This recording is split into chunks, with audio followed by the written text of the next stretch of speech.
있습니다. 예, 반갑습니다. 저희 아마존 웹 서비스의 솔루션스 아키텍트 팀에 근무하고 있는 김경윤입니다. 반갑습니다. 아마존은 다 아실 것 같고요. 아마존 웹 서비스는 생산분이 있을 것 같아서 잠깐 제가 다니는 회사 한 2, 3분만 설명하고 시작하겠습니다. 아마존은 잘하는 리테일 회사이기도 하고요. 소비재 회사, 온라인 쇼핑으로 알려진 회사이기도 한데 수많은 비즈니스들이 그 안에 들어가 있는데요.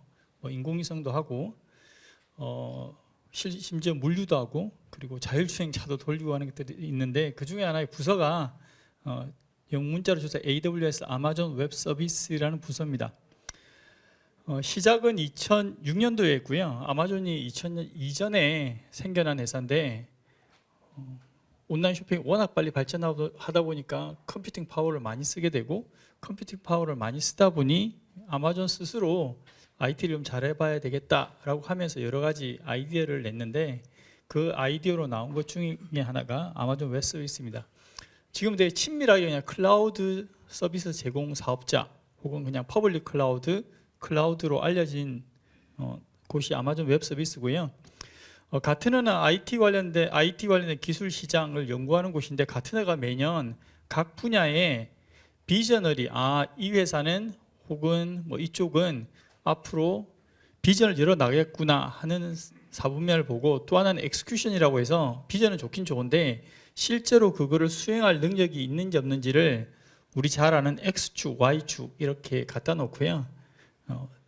그걸 네 군데로 나눈 다음에 비전도 강하면서 실행력이 있는 곳, 비전이 약하면서 실행력이 없는 곳, 비전은 있지만 실행력이 강한 곳 이런 것들을 이렇게 쭉 만들어서 선택하실 수 있게 IT 서비스를 구매하시는 분들이 선택하실 수 있게 이 매직 쿼드런트라는 것을 발표하고 있는데 거기 보면 10년 이상 클라우드 쪽, IoT 쪽, 그다음에 AI 개발 쪽에서는 수위를 자리하고 있고요.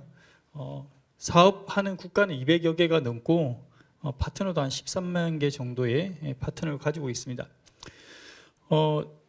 아마존 웹 서비스는 클라우드 서비스를 제공하는 것이라서 이렇게 쭉 데이터 센터를 많이 가지고 있는데요. 그 묶음을 하나하나를 리전이라고 이야기합니다. 한국에는 서울 리전이라는 게 있고요.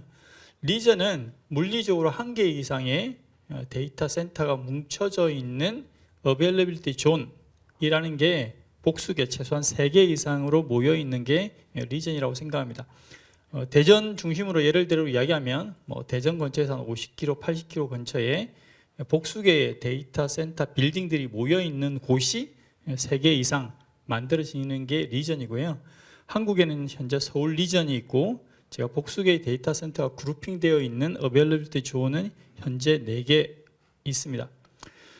최근에 CSAP 하등급을 취득을 했고요. 이거 기반으로 해서 관심들이 많아지는 상황입니다. 그리고 말씀을 드려도 안 믿으시는 것 같아서 다시 한번 말씀을 드리는데 데이터는 아마존 웹 서비스 클라우드 컴퓨터를 쓰실 때 데이터는 내가 어디다 놓을 거야 라고 지정을 하면 아마존 웹 서비스는 그 데이터를 손대지 않습니다. 그냥 지정한 자리에 그대로 있고요. 혹여나 그 데이터를 사용자가 동의 없이 국외가 되든 국내가 되든 지정하지 않은 곳에 옮겨가는 일은 없습니다. 공공 분야에서는 대전시 같은 경우는 아마존 양자산업에 관심이 많으셔서 저희들하고 양자산업 활성화 협업도 했고요.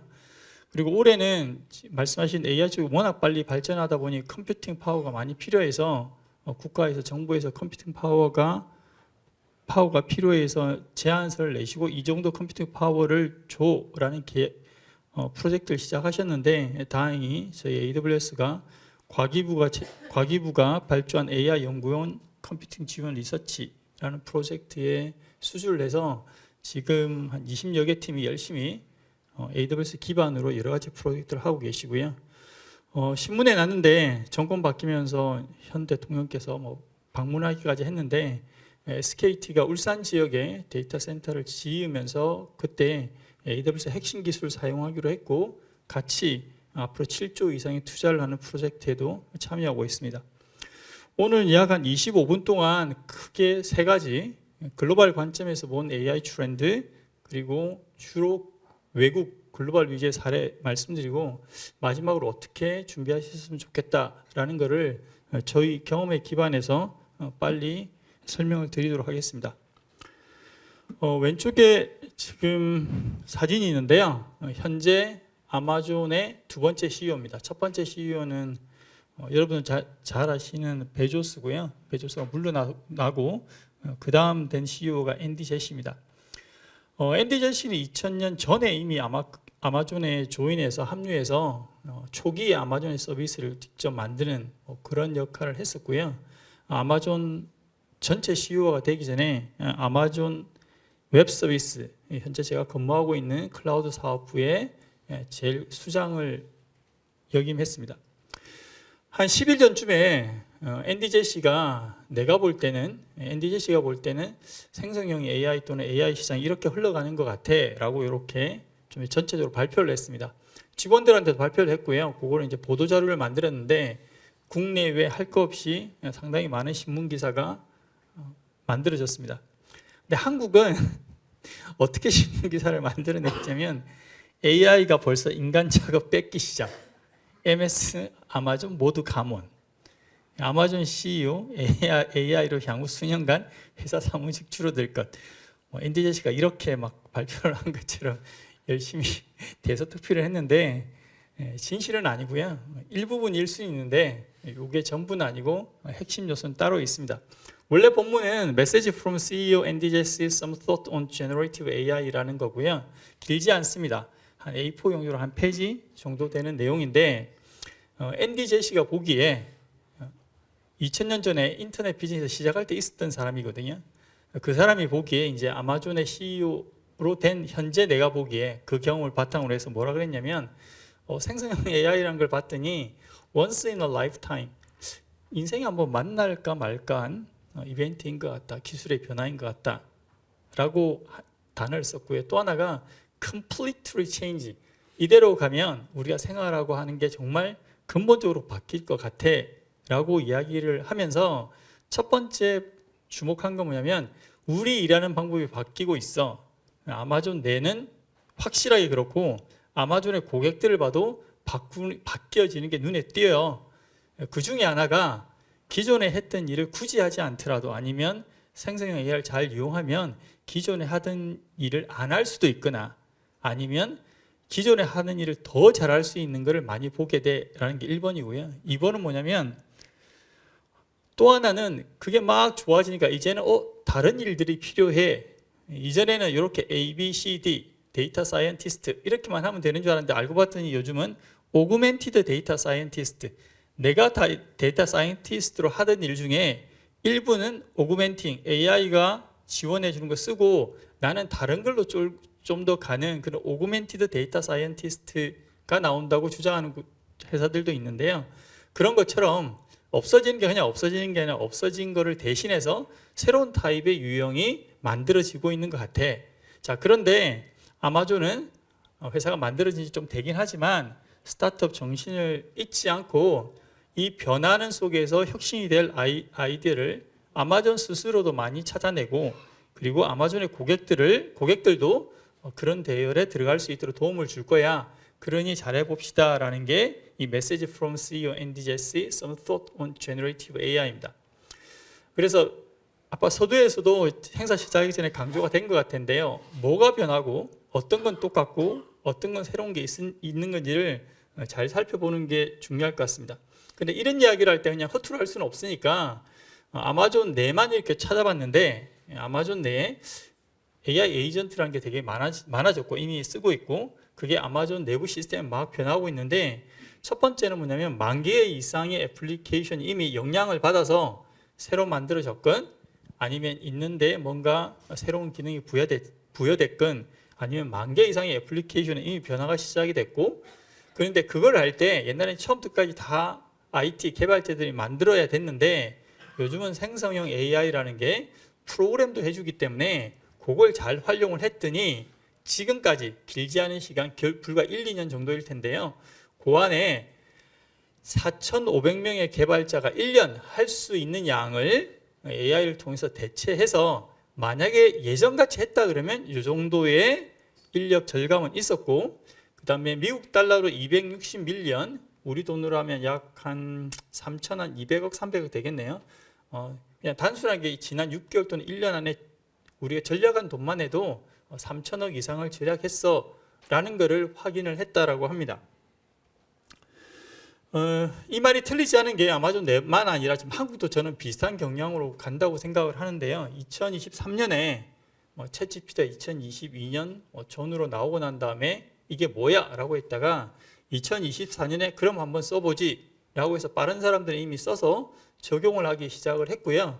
2025년 올해가 되면서 이미 썼던 사람은 사용한 배움을 어떻게 많이 광범위하게 스케일 있게 할 건가에 초점을 맞췄고, 약간 늦게 시작하신 분들도 선두주자가 잘한 거 못한 걸 이렇게 유심히 보면서 잘못한 거는 피하고 잘한 거 위주로 빨리 쫓아가는 이런 현상들이 한국만이 아니라 전 세계적으로 일어나는 걸로 보입니다.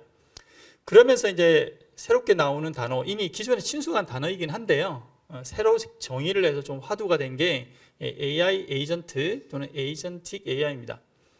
AI라는 단어도 예전에 좀 흐뭇했는데 뭔지 잘 몰랐는데 오늘날 갑자기 제너레이티브 AI, 생성형 AI가 나왔는데 또 하나 붙어서 AI 에이전트라는 게 작년부터 화두가 됐습니다. 대표적인 게 우리 IT 리서치 기관에서 2025년에 화두가 될 건 뭐야? 라고 하면서 AI 에이전트 또는 에이전틱 AI를 꺼내기 시작을 하면서 광범위하게 사람들의 지지를 받으면서 2025년 되면서 훨씬 더 또렷하게 이 단어를 정의하고 많이 사용하는 걸로 보입니다.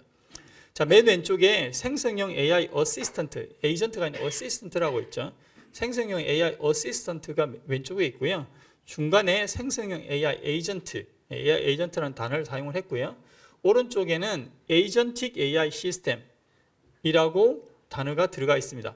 자, 왼쪽은 뭐냐면 일을 할 때 그래도 사람들의 관리 감독이 필요한 게 AI 어시스턴트라고 본다면 이거에 비해서 좀 더 알아서 내가 구체적으로 뭘 해야 되는지는 굳이 가르쳐 주지 않더라도 단일한 목표, 내가 원하는 걸 주면 자기가 알아서 이것저것 해보고 생각해 보면서 처리하는 걸 AI 에이전트라고 하고요. AI 에이전틱 시스템은 이제 AI 에이전트끼리 서로 커뮤니케이션하고 주고받고 하면서 이전보다 훨씬 더 복잡한 거를 처리할 수 있는 하나의 생태계 같은 게 만들어지는 거를 에이전틱 AI 시스템이라고 합니다. 공공기관 예를 들면 아마 오늘 그 다큐멘트에서 글자 뽑고하는 이야기를 많이 할 것 같은데, 예를 들어서 자, 이 다큐멘트를 줄 테니 여기서 글자를 뽑아와 라고 하면 상대적으로 그걸 AI 어시스턴트라고 이야기할 수 있을 거고요. 근데 AI 에이전트에서는 자, 다큐멘트에서 뭘 뽑아와가 아니라 나는 시력급여를 줄지 말지 결정을 해야 되는데 이 다큐멘트를 봤을 때 이 시력급여를 줄 수 있는지 아닌지를 네가 나름대로 판단하고 그 근거를 나한테 줘 라고 하면 생성 AI 에이전트가 될 거고요. 에이전틱 AI 시스템은 판단을 하고 나면 그 다음 절차들이 있고 앞에 있는 절차들이 있잖아요. 그러면 내가 만든 에이전트가 다른 부서에서 만든 에이전트라고 왔다 갔다 얘기를 하면서 누가 하나 시작을 하면 그런 프로세스들이 여러 AI 에이전트들이 주고받고 하면서 마지막까지 끝을 내는 것을 에이전트 AI 시스템이라고 합니다. 지금 상황은 AI 어시스턴트 지금 빨리 발전하고 있는 것도 맞고요. AI 에이전트의 비전으로 모습으로 이렇게 많이 점화되는 이런 단계이고, AI 에이전트 시스템은 프로토콜이나 이런 게 제한된 게 있기 때문에 빨리 가긴 하겠지만 그거보다 상대적으로 AI 에이전트가 일단 많아져야 되기 때문에 조금 더 뒤에 여러 가지 것들을 보면서 많아지지 않을까라고 생각을 합니다. 그래서 정의를 내리면 AI 에이전트나 인간이나 시스템을 대신하는 건데, AI가 추론, 영어로 리저닝, 인퍼런스와 리저닝, 사고하는 것 더하기 계획, 자기가 플래닝도 하고요. 세 번째, 작업 완료, 필요하면 여기저기 요청을 해가면서 작업을 완료하는 시스템을 AI 에이전트라고 이야기합니다. 그럼 얼마만큼 돼야 이게 AI 에이전트고 아니냐 하는 질문이 뒤따라올 수 있는데요. 그 정의에 대해서는 아직까지 또렷하게 이거다 저거다라고 말을 할 수 있는 상황은 아니고, 작년에 비해서 이런 쪽으로 좀 더 기능이 많아진다라고 하면 좀 더 AI 에이전트에 가까워지는 방향으로 가고 있다라고 표현할 수 있겠습니다. 그러면 기존에 있던 거하고 불과 몇 달 사이인데요. 작년에 비해서 뭐가 크게 틀려졌냐? 맨 위에 모델 추론 기능이라는 게 있습니다. 아마 신문 기사항 보시면 뭐 파운데이션 모델, 뭐 랭귀지 모델, 뭐 쪼쪼쪼 이야기하다 어느 날 갑자기 뜬금없이 뭐 리저닝 엔진이 들어왔다 이런 표현을 하는 걸 아마 보실 수 있을 거예요. 리저닝 엔진은 뭐냐면 지금은 그렇습니다. 리저닝 엔진도 되게 많이 좋아질 텐데, 자 내가 뭘 해? 이 문서를 서머리 해와 중요한 키워드를 가져와 라고 그냥 지시를 내리는 거고요. 리저닝은 요 문서의 핵심 포인트를 찾으려면 뭘 해야 되는지를 스스로 생각을 한 다음에 생각을 먼저 하는 거죠. 자 어떻게 답을 내야 되는지 하는 경로를 스스로 답을 찾아보는 거 먼저 해보고, 그 다음에 그거를 수행하면서, 예를 들어 이 문서의 서머리를 찾기 위해서는 이 토픽과 관련된 현재 있는 학계에서 이야기하는 거나 정부에서 이야기하는 규제가 중요해 라고 판단을 하면 AI 에이전트에서 리저닝은 이거의 서머리를 내가 단순하게 내리는 것만이 아니라 관련된 정보를 찾아야 되겠네 라고 스스로 찾고, 그걸 기반으로 해서 이 문서를 다시 본 다음에 몇 가지의 주제가 될 수 있는 후보를 만들고, 후보를 만든 걸 보고 스스로 평가를 해서, 아니면 다른 에이전트나 다른 정보의 도움을 받아서 평가를 한 다음에 결론을 내리는 게 이 모델 리저닝, 모델 추론 기능입니다. 그러니까 이거를 지금까지 사람들이 현재 하고 있는 과정들인데, 사람을 대신해서 완벽하게 하는 게 아니라 우리가 하는 과정의 일부를 시켜보면서 그 결과물을 가지고 우리가 좋아, 나빠, 아니면 개선해야 돼 라고 개입할 수 있는 요런 일하는 모양이 가능해지게 됩니다. 확장성 및 비용 효율성은 뭐냐면, 이런 거 하려고 그러면 너무 비싸면 안 되고, 그리고 이거 하나 할 때 뭐 시스템 하나 만드는데 한 명밖에 못 써, 두 명밖에 못 써 이러면 안 되기 때문에 여러 사람들이 동시에 사용할 수 있도록 AI 에이전트가 만들어지면 에이전트도 확장성이 있어야 되고, 그리고 어느 정도 비용 효율적으로 움직일 수 있어야 됩니다. 그 다음에 이 뒷면이기도 한데 데이터 보안은 당연히 따라오는 거라 보안에 관련된 요소들도 있어야 되고요. 마지막 개발 도구는 뭐냐면, 이거 하는 게 너무 어려우면 안 됩니다. 저는 AI 처음 배울 때 C 코딩 하면서 이렇게 배웠는데, 지금 아마 C 코딩 하라 그러면 이 방에 계시면 다 나갈 거예요. 더 이상 요즘 그렇게 하지도 않고요. 파이썬 코딩 하라고 하면 하실 수 있는 분도 계시겠지만 또 반 이상은 나가실 수도 있습니다. 요즘은 파이썬 코딩 안 해도 할 수 있는 많은 툴들이 나와 있고, 그게 AI 에이전트를 만드는 기본적인 요소이기도 하기 때문에 개발 도구도 꼭 필요하고, 적절하게 나한테 맞는, 내 프로젝트에 맞는 걸 잘 찾는 것도 필요한데, 행복하게도 정말 툴들이 많이 나와 있기 때문에 적절한 툴은 원하는 것만 또렷 하시면 적절한 툴은 많이 IT 전문가들이 제공할 거고, 이 행사를 주최하는 베스핀 글로벌이나 오늘 참여하는 여러 회사들이 충분히 좋은 정보를 제공 드릴 거라고 확신합니다. 그냥 이야기하면 재미가 없으니까 개념이 뭔지 아주 쉬운 예를 그냥 하나 간단하게 저희 팀에서 코딩해서 들고 왔습니다. 이게 궁극적인 AI 에이전트다라는 건 아니고요. 그냥 뭐가 좀 달라지는 건가 하는 거를 쉽게 이해하기 위해서 간략한 데모를 만들었습니다. 자, 중간에 이제 코스 레커멘데이션 슈퍼바이저 에이전트인데요. 요건 뭐냐면, 대학 다닐 때 내가 다음 학기에 뭐 듣지? 라고 하면 AI 에이전트가 넌 다음 학기에 뭘 들었으면 좋겠어? 라고 추천해주는 아주 간단한 에이전트를 만들었습니다. 보통 다음 학기에 뭐 들으려면 내가 지난 학기에 뭐 들었는지도 알아야 되고, 그 다음에 내가 졸업하려면 필요한 전공 필수, 교양 필수, 전선 이런 것도 알아야 되고, 다음 학기에 그 과목이 열리는지도 알아야 되잖아요. 그런 걸 다 알아야 이런 걸 정할 수 있는데, 제가 자그마한 에이전트를 뭘 만드느냐면, 위에 텍스트 투 SQL 에이전트라고 해서, 요거는 말로 하면 데이터베이스 소프트웨어 같은 데 데이터들이 막 들어있거든요. 엑셀 파일 같은 게 다 들어있다고 생각을 하시면, 나는 데이터가 있다고 들었는데 난 요걸 원해 라고 하면, 원하는 그게 텍스트고요. 그거를 SQL, 실제로 그거를 가져올 수 있는 프로그래밍 언어, 랭귀지로 바꾼 다음에 실제로 찾아오는 게 텍스트 SQL 에이전트라는 걸 제가 하나 만들었고요.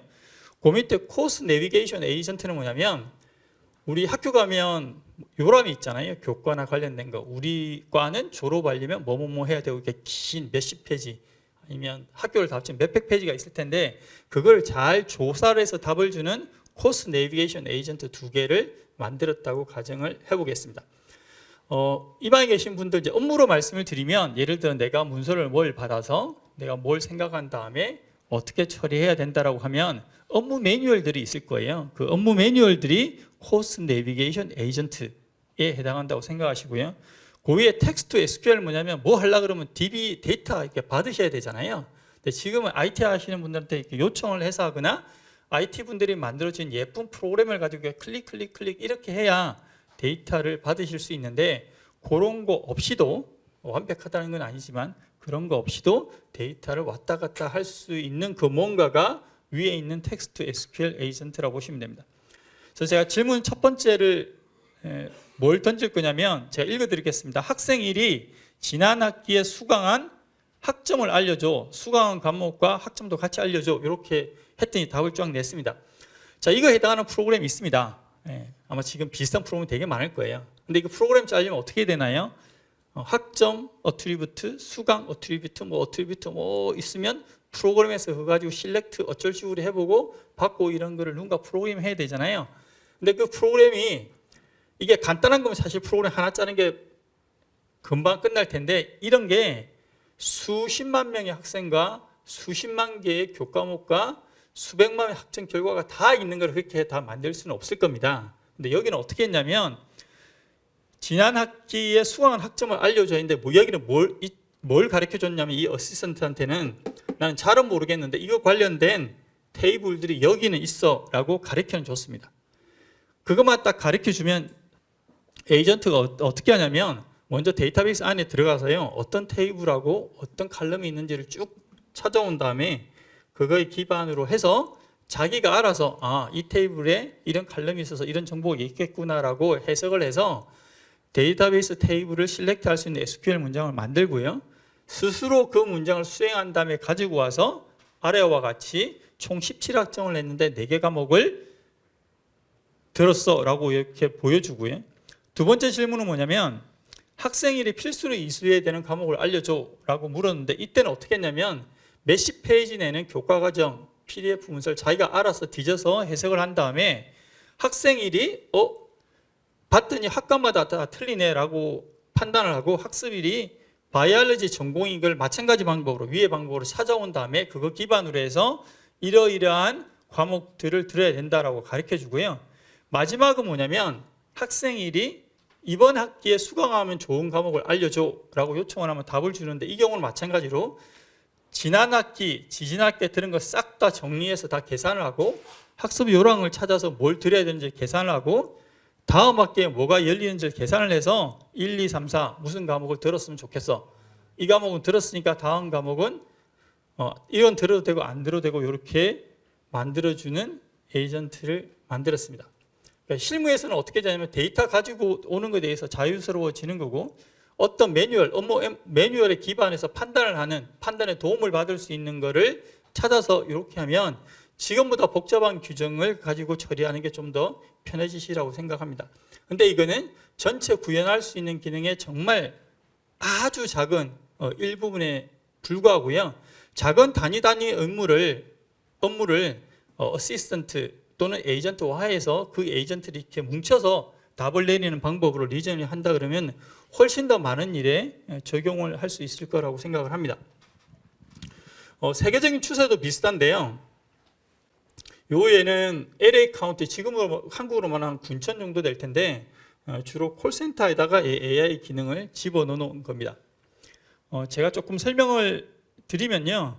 콜을 한번 하고 나면 콜 자체에 대해서 전화를 한 사람이 만족했다 안 했다 그런 것도 있고요.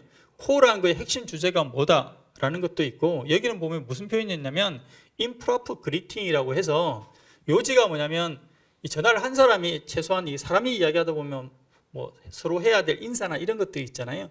그런 거 없이 느닷없이 내가 원하는 것만 요청을 해서 기분이 나쁘다라는 거를 아주 중요한 포인트로 잡았습니다.